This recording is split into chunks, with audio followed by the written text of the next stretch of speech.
Em nossa segunda parte do nosso estudo sobre o Evangelho de João, nós vamos ver um personagem que é muito importante para a história, um personagem que é o que liga o Antigo e o Novo Testamento, aquele que é tido por Jesus como o último profeta. Nós vamos falar hoje um pouco sobre João Batista.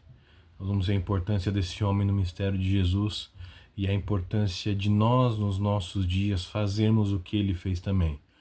A missão e a função de João Batista era ser um arauto do rei. Todo rei precisa de alguém que vá à sua frente e anuncie a sua chegada. Alguém que conte os seus feitos e fale de toda a sua grandeza e de toda a expectativa que se tem com relação à sua chegada. João Batista foi esse arauto.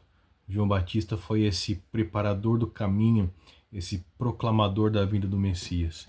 E o nosso texto para esse estudo está em João, capítulo 1, e a gente vai dar uma olhada hoje do versículo 15 até o versículo 34. E nós vemos em João, no capítulo 1, versículo 15, onde João, o evangelista, fala sobre João Batista, dizendo: João dá testemunho dele. Ele exclama: Este é aquele de quem eu falei, aquele que vem depois de mim e é superior a mim, porque já existia antes de mim. O testemunho de João com relação a Jesus é maravilhoso. João Batista era um homem que tinha alguns seguidores e, por conta da sua mensagem, ele atraía algumas pessoas para perto de si. Ele batizava as pessoas em nome da justiça e, acredito eu, a Bíblia não deixa isso claro, mas eu acredito que o Espírito Santo já agia através de João e muito provavelmente algumas curas e algumas libertações de espíritos malignos já aconteciam por causa da ação de João Batista. Ele dá testemunho com relação a Jesus Cristo. E eu quero que você guarde bem isso.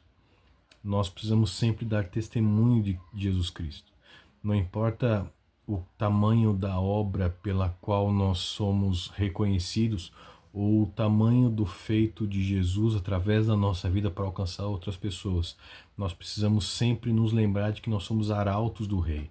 Nós precisamos sempre nos lembrar que nós devemos proclamar o nome de Jesus e colocar o nome de Jesus acima de todas as coisas. Quando João Batista fala a respeito de Jesus, ele diz: Esse é aquele de quem eu falei. João Batista falava sobre o Messias, falava sobre a vinda de Jesus. A sua mensagem era poderosa, impactante, mas ele dizia que, por maior que fosse a sua mensagem, haveria de chegar alguém que é maior do que ele. Haveria de chegar alguém que é superior a ele. E ele continua dizendo no verso 15: Aquele que vem depois de mim é superior a mim. E ele dá um detalhe muito específico no final do versículo, onde ele diz: Porque ele já existia antes de mim. Aqui eu acredito que nós temos a primeira declaração de que Jesus é Deus. Essa declaração vem de João Batista.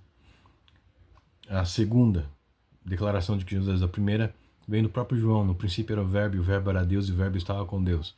A segunda declaração, em um capítulo, de que Jesus é Deus, vem da boca do próprio João Batista, quando ele diz: Porque ele já existia antes de mim. Ele continua dizendo do versículo 16 ao versículo 18: Todos recebemos da sua plenitude graça sobre graça, pois a lei foi dada por intermédio de Moisés, e a graça e a verdade vieram por intermédio de Jesus Cristo. Ninguém jamais viu a Deus, mas o unigênito que está junto do Pai o tornou conhecido. Notem que João Batista, além de declarar que Jesus Cristo já existia antes dele e por isso Jesus é Deus, João Batista ainda declara que por intermédio de Jesus Cristo nós recebemos graça e verdade, e ele ainda declara que Jesus Cristo, o unigênito do Pai, tornou Deus conhecido. Como? Como que Jesus Cristo tornou Deus conhecido? Jesus Cristo tornou Deus conhecido como Pai. No Antigo Testamento, Deus era conhecido como o Deus de Israel, algo que parece ser distante. O Deus de Abraão, o Deus de Isaac, o Deus de Jacó, o Deus de Israel. E quando Jesus começa a ensinar e quando Jesus torna Deus conhecido, ele nos ensina a não clamar pelo Deus que pode estar distante, mas ele nos ensina a orar e a buscar o Pai, o Deus que está perto. Foi assim que Jesus tornou o Pai conhecido. Em João Batista, duas profecias do Antigo Testamento se cumprem. A profecia de Isaías, capítulo 40, versículo 3, que diz: uma voz clama no deserto, preparem o caminho do Senhor, façam no deserto um caminho reto para o nosso Deus. E Malaquias, capítulo 3, versículo 1, diz: vejam, eu enviarei o meu mensageiro, que preparará o caminho diante de mim. Então, de repente, o Senhor que vocês buscam virá para o seu templo, o mensageiro da aliança, aquele que vocês desejam virá, diz o Senhor dos exércitos. Deus sempre prepara um caminho antes dele agir. Deus sempre prepara o terreno antes da sua ação, antes da sua manifestação de poder, de graça, de misericórdia. E a pergunta que nós precisamos fazer, como arautos do rei, nós estamos preparados para o que o Senhor está fazendo hoje? Nós estamos atentos para o que o Senhor está fazendo hoje? É uma pergunta que nós precisamos avaliar e analisar muito bem com relação à nossa vida. Segunda coisa que eu quero trazer a vocês nesse dia é que João não era a luz, João não era a verdade, João não era o Cordeiro de Deus que tira o pecado do mundo, João não era o profeta, João não era o Messias, João era apenas uma voz. E nós precisamos nos contentar muitas vezes em ser apenas uma voz. Nós temos essa capacidade, temos esse dom, temos essa responsabilidade. Deus nos chama para ser voz, Deus nos chama para proclamar, mas acontece que muitas vezes, por conta do nosso ego descontrolado, nosso ego não convertido, nós deixamos de lado ser apenas uma voz, porque isso é muito pequeno para a gente. Nós precisamos e podemos ser maiores, precisamos e queremos ter coisas mais vistosas, nós queremos chamar a atenção, nós queremos ser reconhecidos, então somente ser uma voz não importa, nós queremos ser a luz.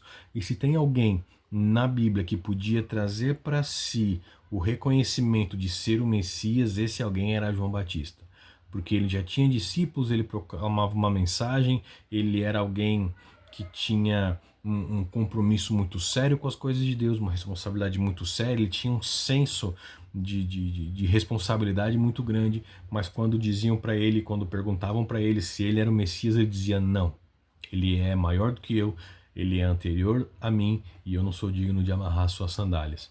No versículo 19 ao versículo 23, nós vemos o seguinte: esse foi o testemunho de João quando os judeus de Jerusalém enviaram sacerdotes e levitas para lhe perguntarem quem ele era. Ele confessou e não negou, declarou abertamente: não sou o Cristo. A palavra Cristo vem no grego Christos e significa ungido. E nós vemos tempos em que temos tantos ungidos por aí, né? Tantas pessoas são ungidas do Senhor e algumas até que usam o Antigo Testamento para justificar os erros que cometem e se livrar das punições, dizendo: ai daquele que toca no ungido do Senhor. Mas quando perguntam para João Batista se ele era o ungido, se ele era o Cristo, ele fala: não, não sou. Eu não sou o ungido, eu não sou o poderoso, eu não sou o reconhecido, eu sou só uma voz. Eu sou só um arauto, eu sou só um proclamador de quem Jesus é. Continuando, perguntaram para ele: então quem é você? É Elias? Ele disse: não. É o profeta? Ele respondeu: não. Finalmente perguntaram: quem é você? Dê-nos uma resposta para que levemos aqueles que nos enviaram. Que diz você acerca de si próprio? João respondeu com as palavras do profeta Isaías: eu sou a voz que clama no deserto, endireitem o caminho para o Senhor. Já parou para pensar no que você responderia quando fizessem essa pergunta para você? Diga-nos quem você diz acerca de si próprio, o que você diz acerca de si próprio, quem você diz que é. Nós começamos a pensar no nosso currículo. Quem nós somos? Somos o doutor, somos o mestre, somos o teólogo, somos o ungido, somos o pastor, o diácono, o presbítero. Somos o que diante de Deus e diante daquelas pessoas que nós precisamos levar até Jesus Cristo?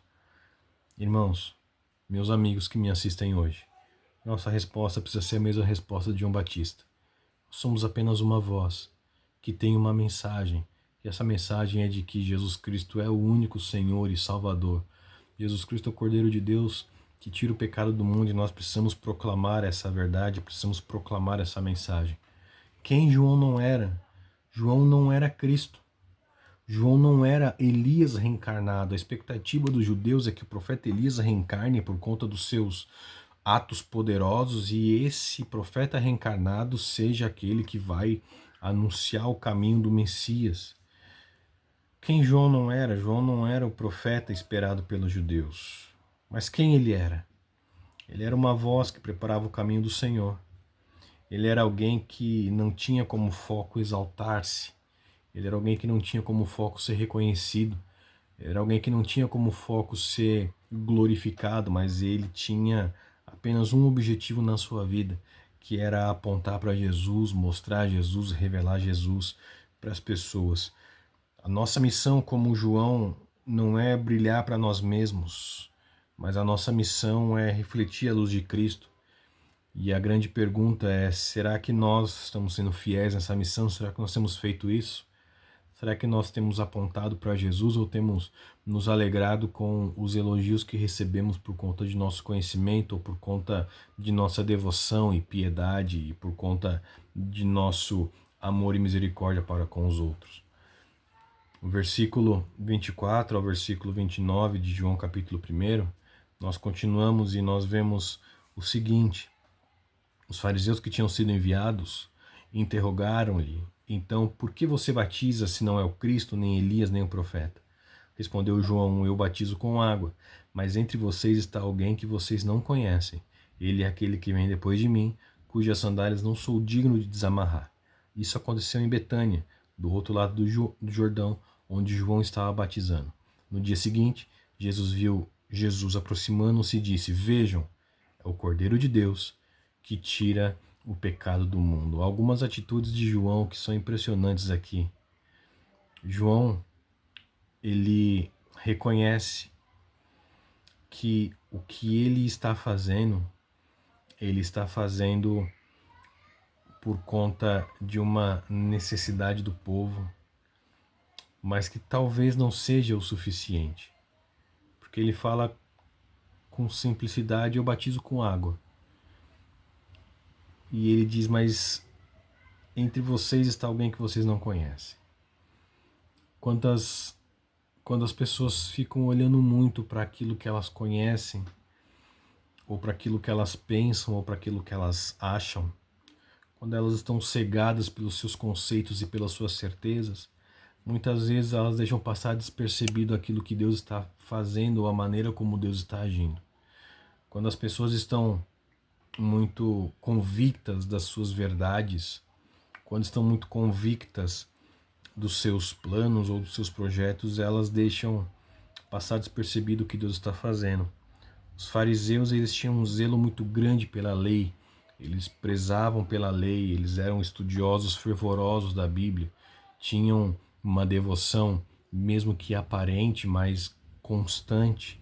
E ele está dizendo: vocês não conhecem ele, vocês não conseguem percebê-lo porque vocês estão tão envolvidos no mundo de vocês, vocês estão tão envolvidos nas convicções e nas certezas de vocês, e vocês não estão dando espaço para enxergar a maneira como ele está trabalhando, a maneira como ele está agindo. Vocês não estão dando espaço para que o Cordeiro de Deus se revele a vocês. Será que você e eu temos dado espaço para o Cordeiro de Deus se revelar a nós? Ou nós estamos tão entulhados de certezas, tão cheios de razões, tão preocupados com afazeres, que nós não estamos reconhecendo Jesus se manifestando nas pequenas coisas no nosso dia a dia? Nós não estamos percebendo Jesus Cristo se revelando a nós nos pequenos momentos de fragilidade do nosso coração. Quando Jesus aparece, quando Jesus surge em Betânia, a declaração de João Batista é aquele ali. Vejam, é ele. É o Cordeiro de Deus que tira o pecado do mundo. É o Cordeiro de Deus que tem uma função, tem uma missão. É o Cordeiro de Deus que tem um propósito. É o Cordeiro de Deus que veio para um plano. É o Cordeiro de Deus que foi entregue pela humanidade para tirar o pecado do mundo. E no versículo 29, João aponta Jesus como o Cordeiro de Deus que tira do mundo o pecado, tira do mundo toda divisão entre o homem e Deus, tira do mundo toda toda divisão, toda quebra, toda divisão entre Deus e o homem. Quando João aponta para Jesus como o Cordeiro de Deus que tira o pecado do mundo, ele está fazendo uma associação com Êxodo capítulo 12, versículo 13, onde ele mostra que o sangue, da mesma maneira que o sangue foi um sinal na porta da casa dos hebreus para impedir que o anjo da morte entrasse ali, para que a praga destruidora não atingisse ou não ferisse quando eles ainda estavam no Egito. O sangue de Cristo sobre as nossas vidas é a marca que impede que nós sejamos destruídos enquanto ainda estamos no mundo. Será que nós conhecemos a Jesus Cristo e reconhecemos Ele como Salvador e Cordeiro de Deus que tira o pecado do mundo, ou nós ainda buscamos soluções humanas para tentar fugir ou para nos reconciliarmos com Deus? Será que o nosso pecado é pago pelo sangue de Jesus ou o nosso pecado tem sido pago por coisas que nós buscamos fazer para agradar a Deus? Será que nós aceitamos a salvação que Jesus nos deu? Ou nós buscamos e vamos atrás de soluções legalistas para tentar tirar o pecado das nossas vidas? No versículo 30 ao versículo 34, nós vemos o testemunho do Espírito Santo. João viu o Espírito Santo descer sobre Jesus, e aqui mais uma vez nós temos a manifestação da Trindade, Deus Pai, Filho e Espírito Santo, porque o Filho está na água e o Espírito Santo desce sobre ele como forma de pomba, e o Pai fala do céu: esse é o meu Filho amado, em quem tenho prazer. O Pai, o Filho e o Espírito estão nessa passagem, estão demonstrando a sua intimidade, o seu relacionamento. O Pai está confirmando o ministério do Filho e o Espírito está capacitando o ministério do Filho. O Filho obedece ao Pai com a graça do Espírito Santo e o Espírito Santo capacita o Filho a obedecer o Pai. O Pai envia o Espírito para que o Filho o obedeça. É uma obra perfeita, da mesma maneira como Deus fez com Jesus, Ele faz comigo e faz com você. O Espírito Santo é enviado a nós para que Ele nos capacite, nos direcione e nos ajude a obedecer a Deus. O versículo 30 ao versículo 34 diz: esse é aquele a quem eu me referia quando disse: vem depois de mim um homem que é superior a mim, porque já existia antes de mim. Eu mesmo não o conhecia, mas por isso é que vim batizando com água, para que ele fosse revelado a Israel. Então João deu o seguinte testemunho: eu vi o Espírito descer dos céus como pomba e permanecer sobre ele. Eu não teria reconhecido se aquele que me enviou para batizar com água não tivesse me dito: aquele sobre quem você vira o Espírito descer e permanecer, esse é o que batiza com o Espírito Santo. Eu vi e testifico que esse é o Filho de Deus. O arauto também tem a responsabilidade de ser uma testemunha ocular daquilo que Deus fez. Assim como Jesus foi confirmado pelo Pai, Deus nos capacita com o seu Espírito Santo para cumprir a sua missão. Hoje, você buscou essa capacitação e buscou essa direção? Como testemunha ocular, como arauto, testemunha ocular da ação de Deus, você já buscou essa capacitação do Senhor? Mas talvez você pergunte: Tiago, onde é que eu sou testemunha? O que eu vi Deus fazendo? A tua vida, tudo aquilo que Deus fez em você, tudo aquilo que Deus fez por você, de onde Ele te tirou, as bênçãos e os milagres que Ele fez na tua vida, tudo isso é testemunha do poder dEle. Você é um arauto do Rei, deve anunciar Jesus, não somente o seu evangelho, mas deve anunciar também as suas obras, porque você é um exemplo vivo do amor, graça, poder e misericórdia do Senhor Jesus. Que Deus te abençoe.